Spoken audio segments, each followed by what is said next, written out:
Hello, ladies and germs. Thanks for joining me. I'm Scotty D, and this is a 65 Mustang, serial number 119376, and it's from Fullerton, California, and it's going to get a new neck today because its owner, he just can't live with that 7 1/4 radius, and instead of desecrating this one, we'll put a new one on that has a 12-inch radius because he might have a change of heart someday and want to go back to the original, and I don't want to be the one that does the sacrilege thing of changing this vintage guitar fretboard radius. Let's plug it in, give it a listen, take it apart, and do our magic.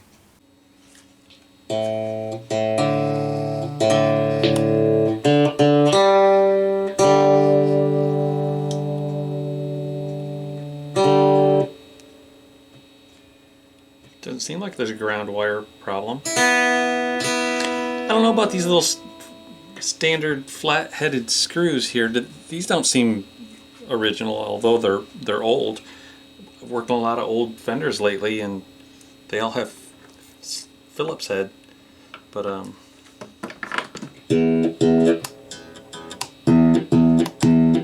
pickups sound good. We can do a little test right here. But we can set this multimeter and do a test here.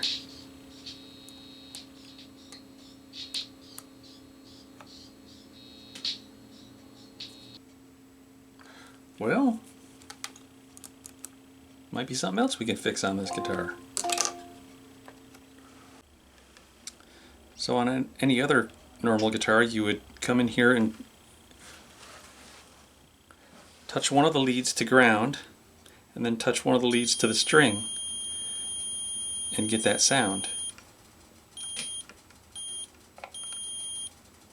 This one's connected properly. The Mustang needs help. So we'll add that onto the ticket. Now I'm cutting out the new water slide decal. This is from guitarrestore.net. It's a new supplier I'm trying out. guitar-restore.net. They have every single decal I could ever imagine.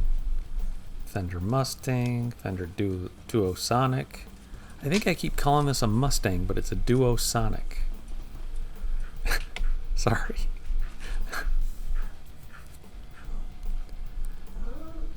Anyways, I wish it was a little bit more gold. It's a little more bronze color than I was expecting. Maybe I ordered the wrong one. I'm not sure. I gotta go back and look, but I think there's just something wrong with the ink not being gold enough. They say to soak it in warm water for 5 to 10 seconds. Wet the area that you're gonna slide it onto, and then slide it on there. It gives you plenty of time to move it around and stuff.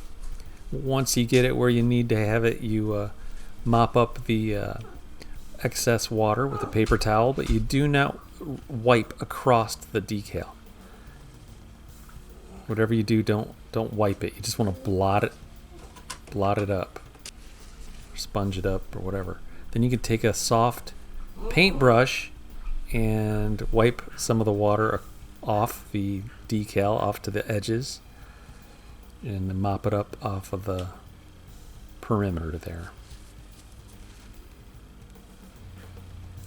There's a lot more water on there than I thought.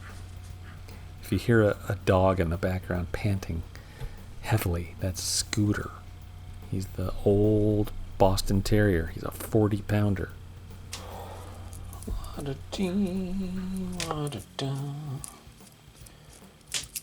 6 in line.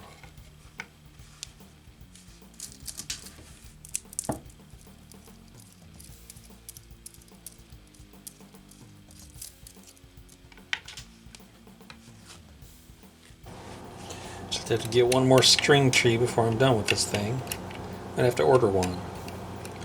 But yeah, I think this is the more responsible thing to do, to re-neck this guitar with a 12-inch radius fretboard.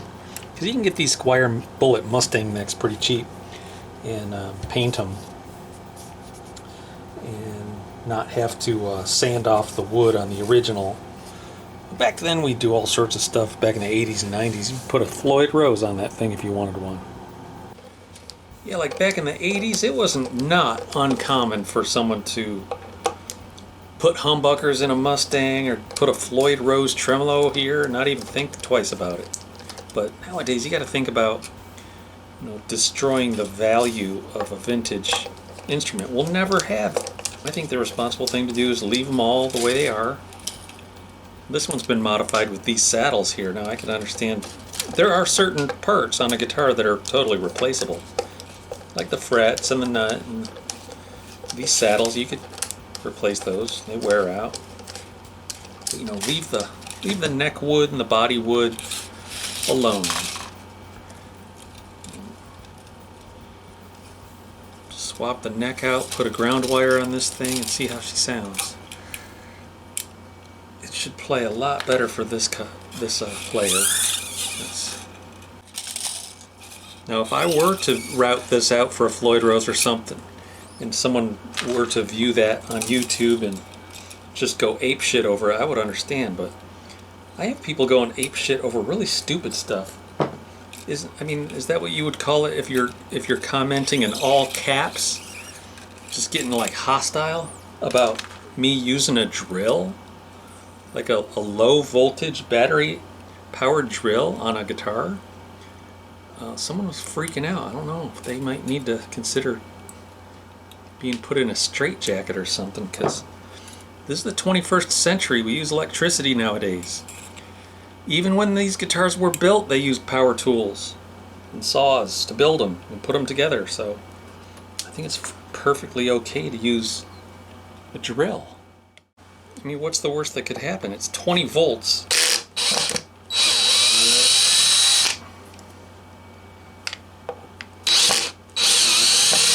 I'm going to slip and dent the guitar. This has a torque setting on it. It's going to strip anything out. Oh wow, there's no ground wire. Look at that. I think there used to be one here. This guitar looks like it was painted. Well, sure is a lot of orange peel on the surface. Look under the pickguard, because the ground wire should come. See, there's a little dent right there where the ground wire used to come through. These are not the original screws. These are just hardware screws, like for door hinges. I think I might want to change these out to Phillips head standard pickguard screws. They make relic ones. I'm going to order some string trees and some relic pickguard screws for this guitar. But yeah, I'm starting to get the feeling this has been repainted with just spray rattle cans. This isn't the original. It's almost too new looking, isn't it? I don't know if you can see the orange peel. Yeah, you can.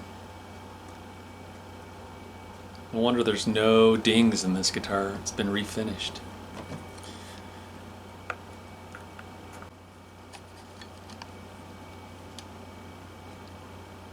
Alright, so it looks like it needed some new switches. These are new. And it looks like the ground wire used to be here. I can see where it was cut off. So I'm going to solder on a new wire here, run it through the hole. It'll come out right here, and it'll lay across and touch the tailpiece. That way it'll ground the strings into the circuit. That's the way it should be. And then we'll replace those screws right quick, because these pickguards shrink if you leave them unscrewed for any length of time. I'm going to do that right this second. Working with a towel here to protect the paint.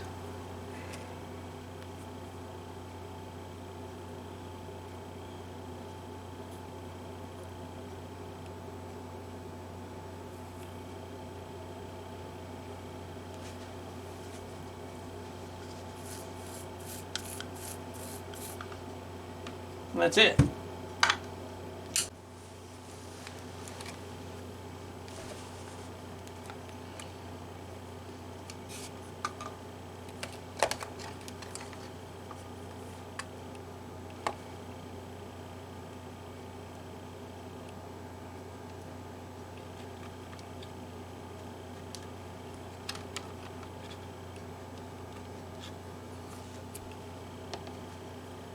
So this wire, it only needs to be this long.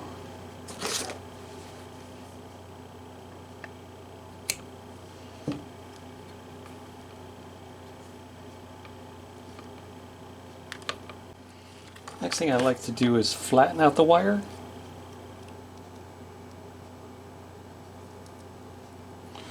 Just give it a squeeze. Ow! Freaking knuckle. There. So now that's a flat wire.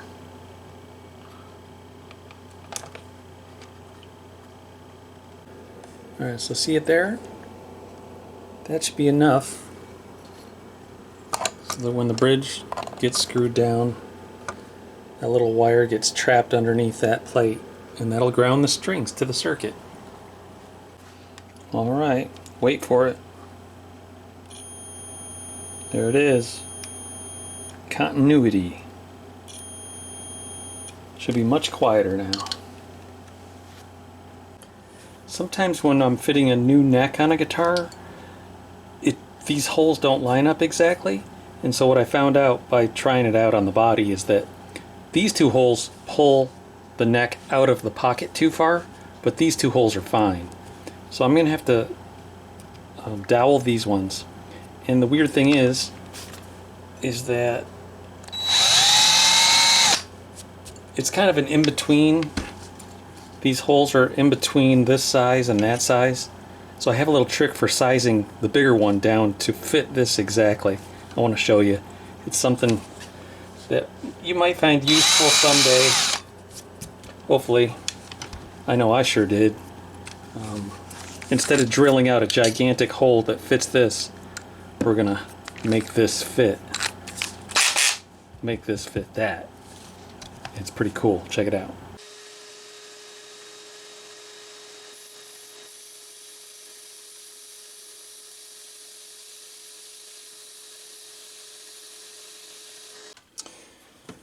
Okay, then I bring it over, make a little mark here, cut it off on the bandsaw, and make the next one.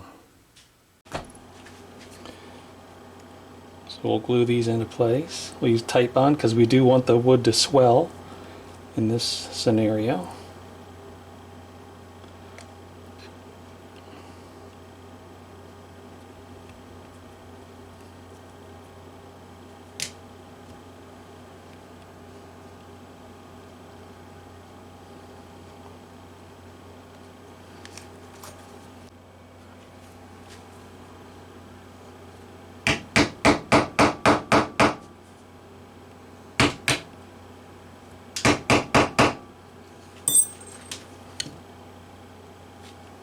And then we'll re-drill it.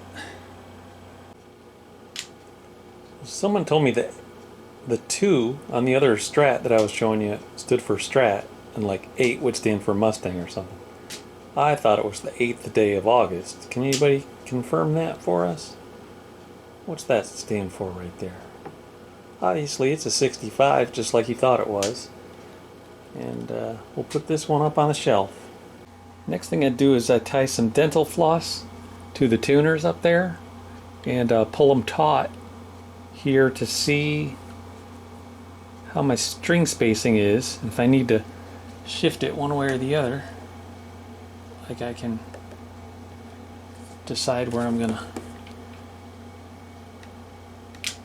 I can shift it a little, and when I'm ready, make sure that's good and tight and drill the new holes. That looks good.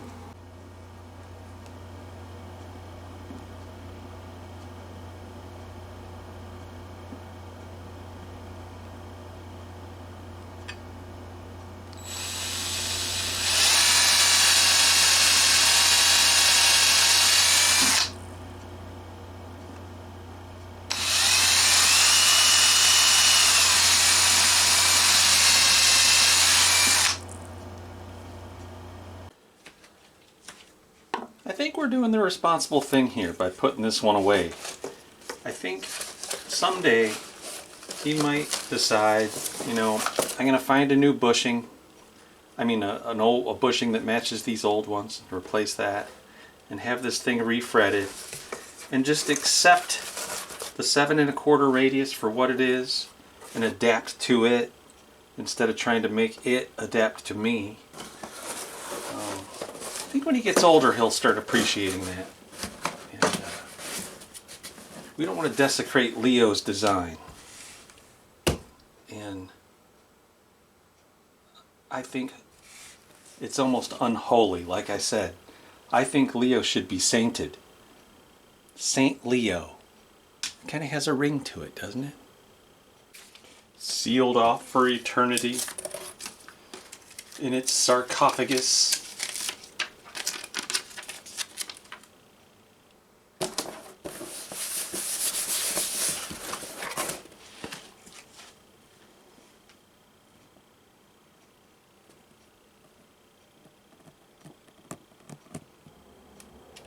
Almost ready to rock it out.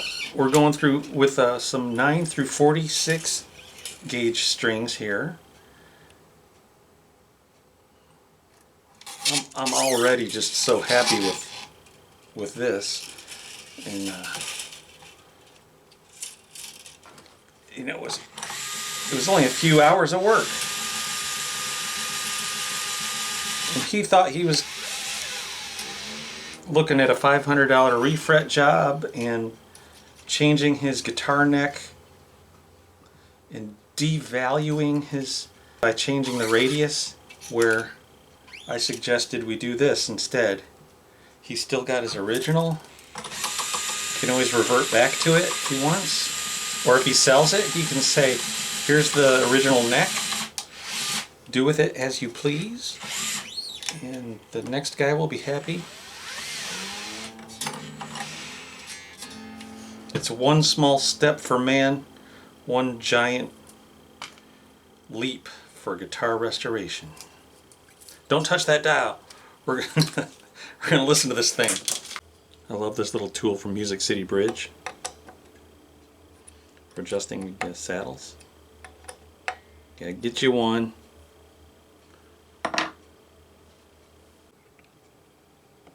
Did I tell you guys I'm a Mustang player? I just love this guitar. It's light as a feather. I walked into Guitar Center about 6-7 years ago and I picked one of these up. I grabbed it by the neck and I went, holy crap, I can wail on this thing. Anyways, I put a Gibson, I routed out the body a little bit to put in a Gibson Super 500 Super Ceramic Distortion pickup. It's like a flying V. It is so amazing. Well, you guys heard it. Like when I do those little riffs at the beginning of the videos, this is the guitar. It's my favorite guitar. It's $150. I mean, I love my Gibsons too, but these things, I put some, some really nice tuners on it. Finished the neck. They come unfinished. These saddles are really not that great or anything, but no, I mean, I left the original pots and electronics in there. I wound this pickup myself, so it's a great guitar. You guys gotta get you some of these. I have no purpose in my life for like collectible instruments, and that's why you see me, I'm not emotionally attached to the value of a guitar. It's just a piece of wood to me, but the music that comes out of them I have an emotional attachment to. So there you have it. Thanks for sticking around to the end, guys. I appreciate you. That's the neck pickup. Here's the bridge pickup. Here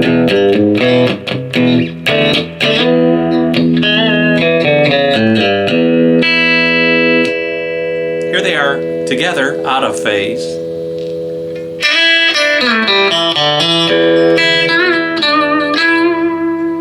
And here they are in phase.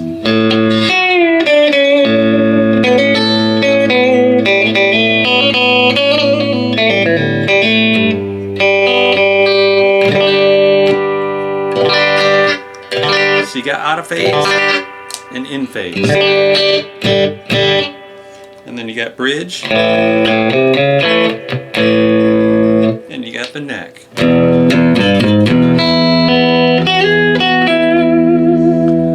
Anyways, guys, I hope you had a good time watching this one today. Hope to see you next week, and we'll catch you later.